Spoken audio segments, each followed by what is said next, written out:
Tersangka kasus mega skandal judi online terus menyeret banyak pihak, oknum pegawai Kementerian Komunikasi dan Digital (Komdigi). Yang terbaru, Direktorat Reserse Kriminal Umum Ditreskrimum Polda Metro Jaya menangkap 2 tersangka kasus skandal judi online berinisial DM dan MN.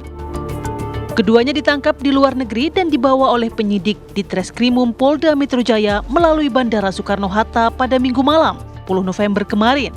Masing-masing pelaku memiliki peran penting, seperti peran yang dilakukan kedua tersangka DM dan MN yang ditangkap.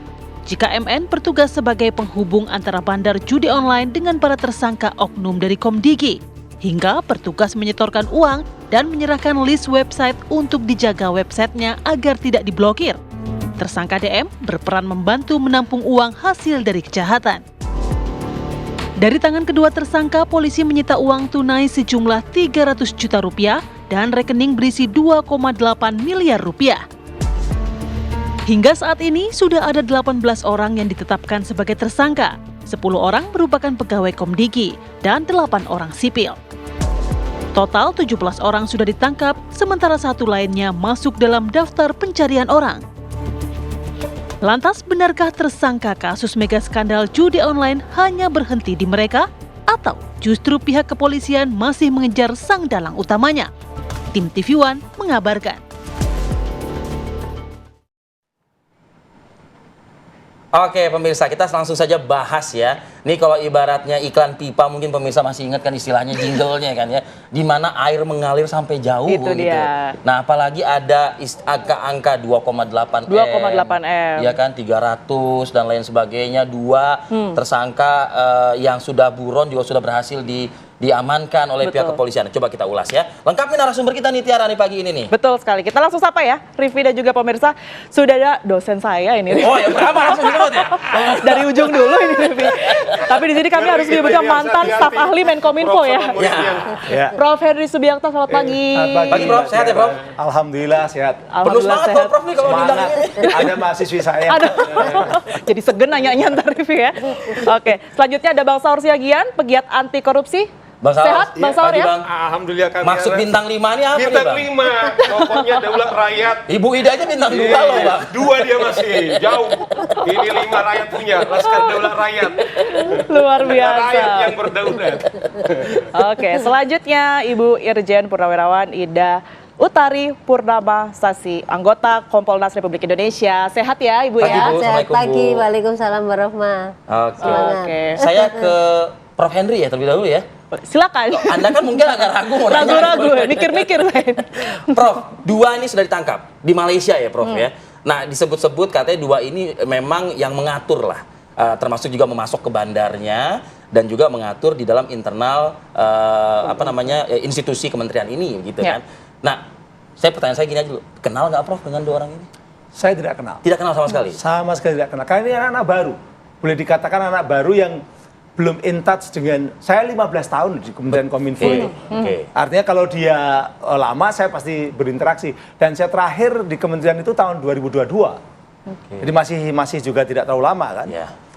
Nah, pekerjaan dari tim yang sekarang pada ditangkepin ini itu sebenarnya kalau menurut Peraturan Menteri nomor 5 tahun 2020 itu mereka memiliki tugas, satu adalah meng-crawling apa saja yang namanya konten-konten yang melanggar perundang-undangan, termasuk judi online. Tapi sebenarnya tidak hanya judi online, tapi kan selalu yang dibahas judi pornografi. Bahkan yang lebih berbahaya lagi itu adalah penipuan online yang sekarang korbannya juga banyak sekali. Cuman kan media kan belum tertarik, kalau belum ada korban besar kan belum tertarik. Nah itu mereka meng-crawling. Setelah meng-crawling ya, maka lalu hasil crawlingnya itu diberikan kepada tim administrasi kan, makanya kan ada operator, ada tim administrasi, admin. Jadi kita bicara alur ya? Alur nih. Adminnya itu yang kemudian kirim email kepada ISP. Jadi Kominfo itu tidak blokir, tapi dia hanya mengirim email kepada ISP. Yang blokir adalah ISP yang ada jumlahnya sekitar 1.500-an di Indonesia. Tapi ada yang besar-besar. ISP yang besar-besar yang dari Jakarta itu sangat besar. Mereka ini bukan pegawai? ISP kan perusahaan-perusahaan. Jadi yang blokir itu perusahaan-perusahaan. Dia perusahaan internet service provider. Jadi yang blokir bukan Kominfo. Kominfo nggak bisa blokir internet. Lewat apa? Lewat surat email.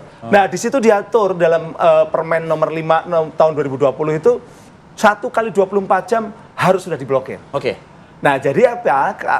Ini setelah di-crawling, dia data diberikan kepada tim administrasi untuk diserahkan kepada ISP ini. Jadi ISP inilah yang kemudian menerima bayaran untuk dibuka kembali situs-situ, begitu? ISP ini yang kemudian punya teknologinya, karena dia internetnya kan lewat ISP. Ya. Oke. Dia yang memblokir. Jadi, kalau misalnya ada masalah... Memblokir dan membuka juga kan berarti kan? Bisa juga membuka. Kan prakteknya seperti itu kan prakteknya kan? Ya bisa seperti itu, bisa dibuka, bisa tidak. Nah ini semuanya kan begitu. Nah, makanya ini sebenarnya bisa ditelusuri ini. Dari email-email yang kepada ISP ini apa saja. Yang ada nggak judi online yang sudah masuk ke dalam crawling, list crawlingnya, ternyata tidak dikirimkan emailnya kepada sana dan tidak juga diblokir gitu kan. Tapi pemerintah dalam hal ini kementerian ini mengetahui nggak ketika memang ada pemblokiran dan ada juga pembukaan situs blokir itu gitu. Iya harusnya tahu karena ini kan sebenarnya amanah harusnya tahu undang-undang. karena Harusnya kan tahu. Ini amanah undang-undang. Ya, ini amanah undang-undang ITE pasal 40 ayat 2A bahwa pemerintah wajib mencegah peredaran dan penggunaan informasi elektronik yang melanggar perundang-undangan. Meskipun tangannya bukan pemerintah loh ya. Pemerintah, menteri itu pemerintah, presiden itu pemerintah, Yang menteri mengirimkan pemerintah, account-accountnya. yang diberi amanah undang-undang kan menteri atau presiden. Artinya menteri yang menunjuk ISP ini untuk melakukan hal tersebut. Mekanisme itu yang menunjuk adalah menteri, makanya menteri ini harus tahu dan bertanggung jawab Seharusnya karena tahu. amanah undang-undang. Jadi kalau sekarang kacau balau seperti ini ya karena kapasitas menterinya yang nggak paham.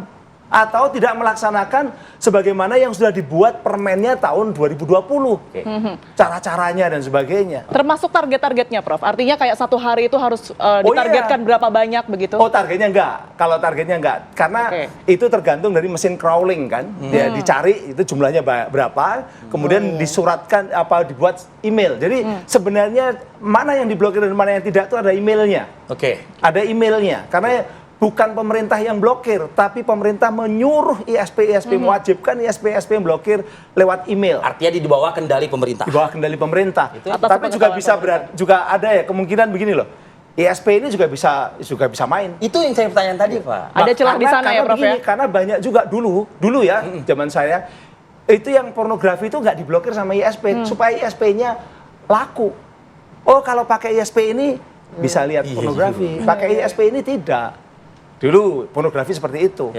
Nah kalau judi online seperti apa? Ini yang harus dibongkar. Prof melihatnya ini hanya murni permainan ISP saja atau memang ini ada murni ada pihak yang mengetahui ISP, ini begitu? mekanisme yang melibatkan yang artinya semua harus dicari. terstruktur gitu. dan ya terstruktur itu artinya ini mekanisme yang dibuat sesuai dengan Permen nomor 5 tahun 2020. Celahnya di situ. Di situ harus dicoba ditelusuri ke bawah.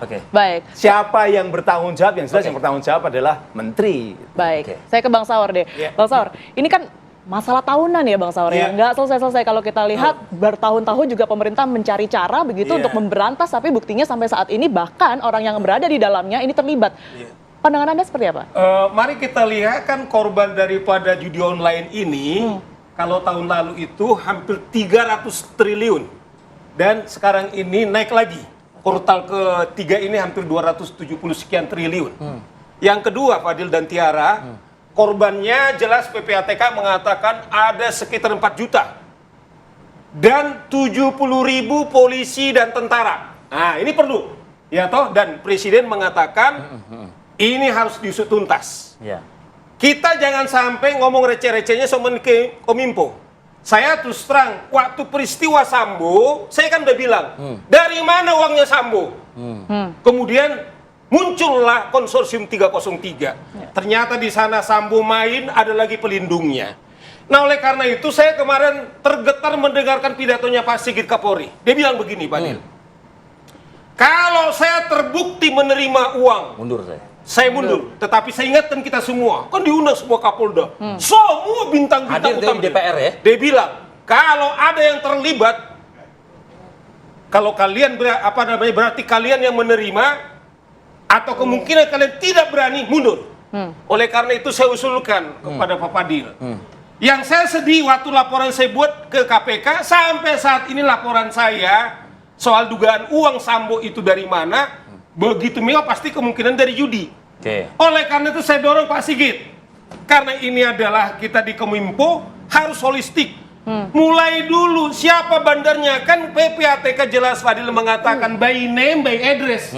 Jelas namanya, ini bukan judi konvensional. Orang namanya jelas, berapa mainnya, kemudian ada 2 anggota DPR. Ada peta alirannya katanya. Ada alirannya. Nah, oleh karena itu menurut saya segera panggil PPATK.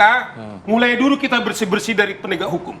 Mulai dari polisi, kalau ada general backingnya, ini segera disidik, disidangkan, dihukum, dan dimiskinkan. Kalau tidak, Fadil, kita ini, saya kemarin itu udah pernah bilang, Satgas Pemberantasan Judi Online itu kan ke Menko Polhukam Pak Cahyadi. Saya bilang beberapa waktu lalu, mundur aja kalau ceritanya cuman sekian ini ngeluh lagi. Tetapi Pak Sigit kemarin, dan didorong oleh Presiden, kalau ini memang mundur. Nah, oleh karena ini momentum. Kalau enggak, menurut saya Fadil ini lebih ngeri dari penjajahan Belanda dulu. 4 juta itu kita kali. Kalau satu orang kan yang modul 10.000. Berarti kalau dia ayah, itu berarti ada 5 miskin. Dan yang terakhir menurut PPATK Fadil, yang dulu mereka 10% main judi, sekarang udah 90%. Uang kita diambil oleh negara lain, tidak berdaulat lagi. Di sisi lain tantangannya adalah bahwa kita sendiri juga kemudian tidak. Nah, oleh karena itu kita fair. Kepada kawan-kawan saya penjudi, sayangi dirimu, sayangi keluargamu, harus fair juga dong. Jangan cuma penyidik. Ini saya kira yang bisa menyelesaikan ini. Jadi harus ada revolusioner, tetapi harus dimulai dari aparat penegak hukum. Siapa backingnya ini? Sudah ditunjukkan oleh aparat penegak hukum Bang Saur dengan memburunya sampai ke Malaysia, Bang. Belas, itu adalah Kominfo. Tetapi sekarang itu pencegahan. Nah, lebih penting penindakan. Penindakan itu teman-teman kepolisian. Makanya saya bilang sama kabar Eskrim, saya kenal Pak Eskrim bagus. Dia tidak punya sejarah, tetapi dia akan bisa diragukan kalau dia juga tidak seperti pesan daripada Presiden. Harus diusut tuntas. Mulai dulu rumah-rumah kita ini bersih, nggak mungkin. Sapu kotor, menyapu lantai supaya bersih. Harus sapu bersih untuk menyapu lantai yang bersih. Kalau tidak, akan kita cerita lagi begini. Sapu penindakan sekarang sudah bersih atau ada kotornya? Nah, itu yang kita bilang, kok tahun ke tahun naik terus. Berarti penindakannya nggak ada. Penindakannya tidak ada. Nggak ada. Yang 5 misalnya nama yang kemarin disebutkan oleh Budi Ari itu, yang orang jadi bandarnya sekarang ini jadi begini. Bukan 5, 16. Jadi lari gitu loh. Itu kan udah dikonfirmasi lagi sama Benny Ramdhani. Dia bilang, coba bandar ini kita mulai dari atas holistik, sehingga betul-betul ini diputus bandarnya, pasti ini bisa kita tindak. Gitu loh, Pak. Penindakannya yang dinilai lemah. Betul. Komentar Anda, Bu Ida. Dari Kompolnas sebenarnya. Ya, begini. Terima kasih.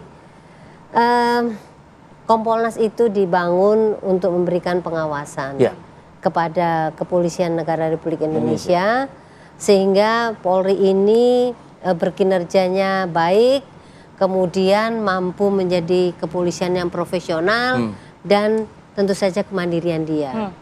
Nah, berkenaan dengan judi online ini,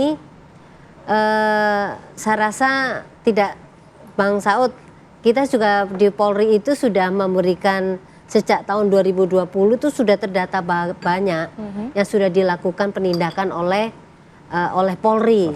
Tapi masifnya ada di sekarang ini.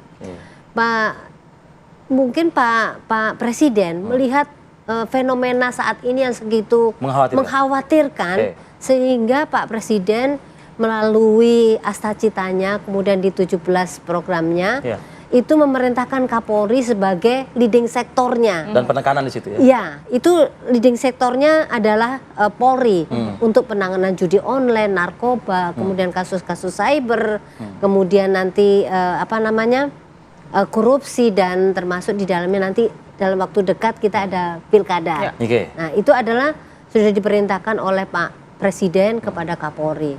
Oleh karena itu tadi Pak Kapolri menyampaikan komitmennya luar tinggi sekali. Kalau ada keterlibatan saya, nah itulah komitmennya sampai harus keluar itu. Berarti dia sudah memberikan sinyal dong, Bu. Berarti begitu maksudnya? Ya, karena Pak Presiden sudah memerintahkan itu kepada Kapolri.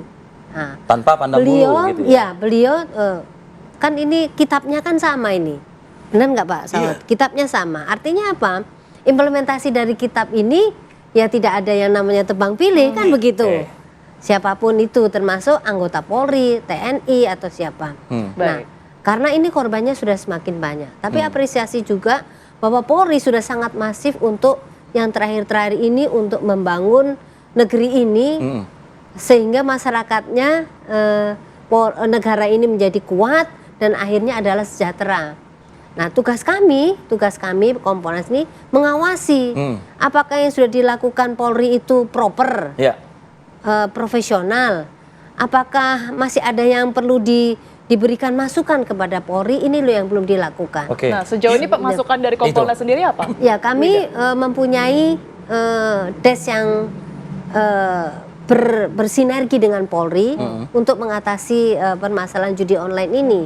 Sehingga kami bisa melihat, mengetahui, menganalisis apa yang sudah dilakukan Polri selama ini untuk penanganan judi online ini. Dalam fungsi pengawasannya Kompolnas, Bu, apakah juga ditemukan bahwa saat ini, meskipun kita apresiasi ya, Bu, sampai ke Malaysia diburunya begitu ya, tapi adakah ditemukan dari institusi ini bahwa agak sedikit kewalahan ketika ingin menjangkau level-level pucuk, nah dari kasus judi online ini begitu? Ya, semuanya ini lagi berproses ya. Tapi saya rasa kalau sudah Pak Presiden sudah menyampaikan seperti itu, Kapolri sudah berkomitmen, insya Allah nyatanya bisa sampai ngejar sampai ke Malaysia. Artinya apa itu?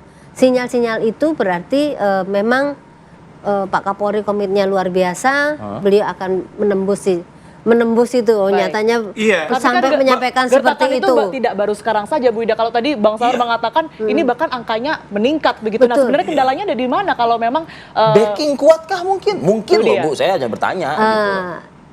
Ya, nanti ditanyakan ke Polri itu. Tapi Kompolnas melihat adakah temuan-temuan seperti itu gitu? Kami selama ini masih melihat bahwa kondisi ini ya masih on the track lah yang dilakukan Polri. Dan kami terus mengawasi ini, artinya bahasa mengawasi itu adalah mulai dari koordinasi, mulai dari sinergitas, sampai kepada kegiatan-kegiatan yang memang kalau memang melihatkan anggota Polri, ya sudah kita. Dan kebanyakan juga anggota Polri juga korban. Iya, dari data yang tadi disebut. Betul, juga korban juga. Dari anggota TNI juga sebagian korban, sehingga rumah tangganya rusak. Bahkan kejadian yang kemarin di Jombang seperti itu. Nah, itu juga bagian dari mereka adalah bagian dari korban itu juga. Bang Saur ditahan dulu, Bang, ya. Kita jeda dulu tapi, Bang. Nah, minum dulu tehnya dulu, Bang. Prof juga ya, Prof. Udah banyak. Bisa jadi kami akan kembali. Cuman kepala busuknya itu yang belum itu. Nah, itulah aku tanya tadi, Bang.